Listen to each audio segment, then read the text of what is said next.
Today we begin the most difficult week I ever encountered in my life.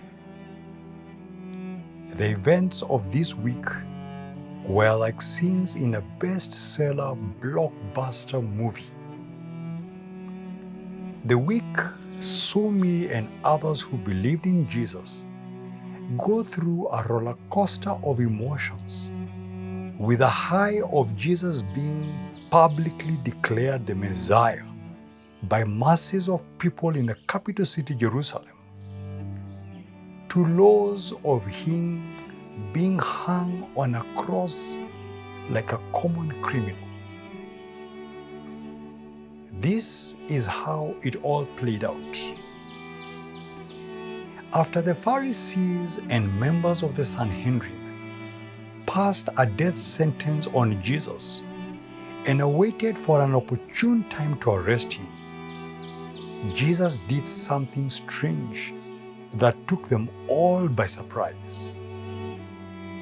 He one day triumphantly marched into Jerusalem with hundreds, maybe thousands of people shouting on top of their lungs, "Hosanna to the Son of David! Blessed is he who comes in the name of the Lord! Hosanna in the highest!"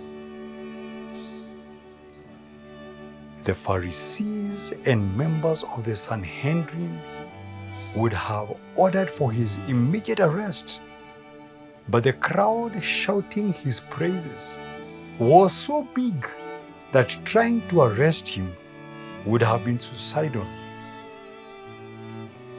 The Jewish leaders therefore held their horses until an opportune time presented itself to have Jesus arrested. The day on which Jesus marched into Jerusalem was a Sunday.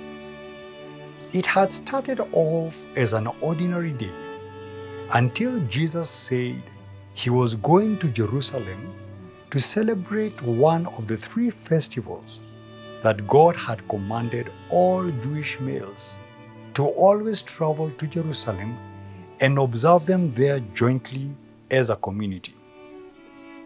The festival was the Passover. The other two were the Feast of Weeks and the Feast of Tabernacles. Last week, if you remember, we talked about the Feast of Tabernacles in great detail. It was the festival at which temple guards who had been sent by Jewish leaders to arrest Jesus were unable to arrest him because they had never heard anyone speak the way Jesus spoke. The Passover feast was observed every year as a reminder of how God redeemed the Jews from the bondage of Pharaoh. God sent Moses to the Egyptian king with the command, "Let my people go." And when Pharaoh refused, God brought 10 plagues on the land of Egypt. The 10th and the worst of the plagues was the death of all firstborns in Egypt. The night of the first Passover was the night of the 10th plague. On that fateful night, God told the Israelites to sacrifice a spotless lamb and mark their doorposts and lintels with its blood. For on that night, he would pass through the nation of Egypt and cause the death of all firstborns in the land, but he would pass over the households that showed the blood on their doorposts and lintels.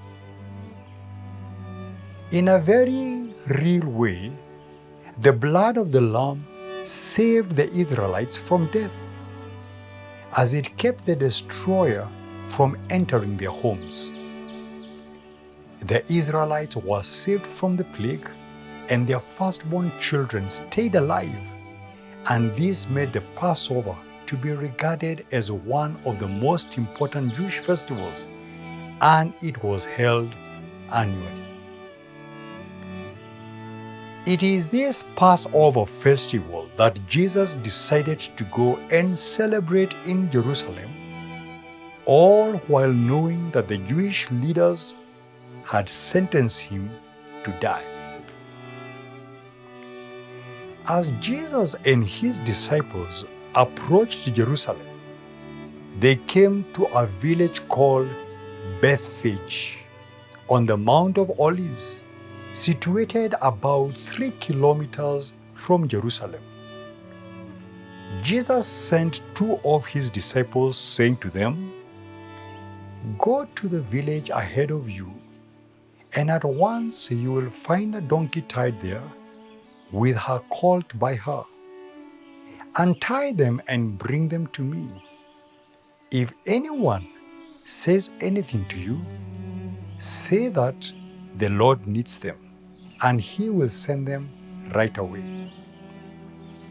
The disciples obeyed the instruction, but they were surprised because Jesus had all along walked to wherever he was going and had never ridden on a horse or a donkey before.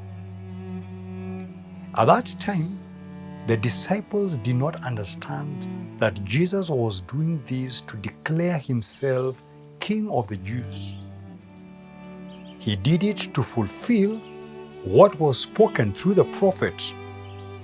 "Say to daughter Zion, see, your king comes to you, gentle and riding on a donkey, and on a colt, the foal of a donkey." The disciples who were sent went and did as Jesus had instructed them. They brought the donkey and the colt and placed their cloaks on them for Jesus to sit on.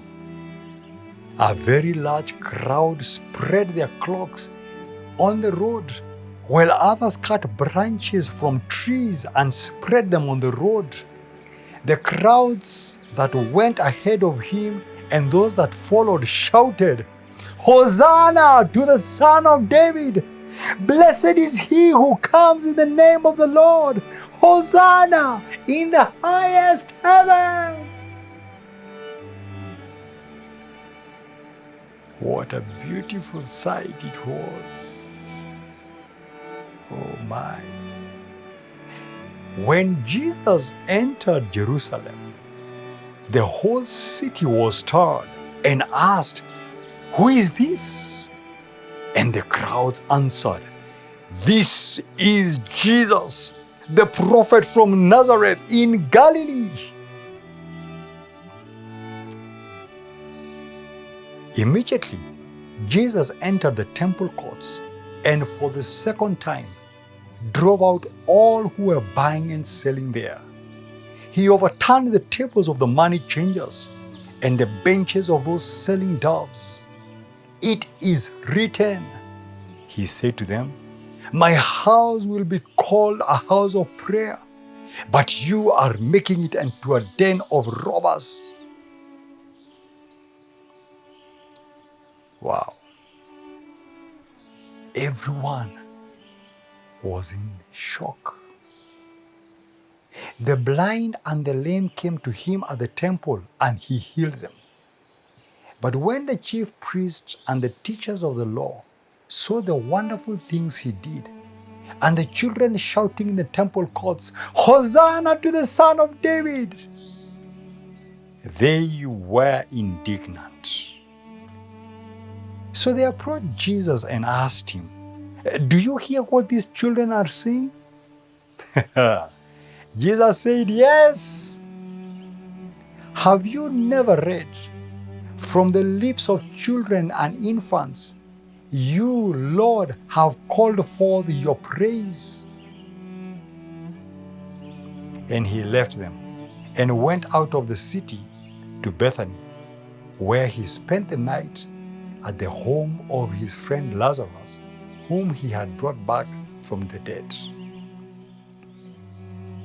By this time, the Jewish leaders were so angry that all they were doing was looking for any opportunity to turn the crowds against Jesus That was the only way they were going to get him and have him killed.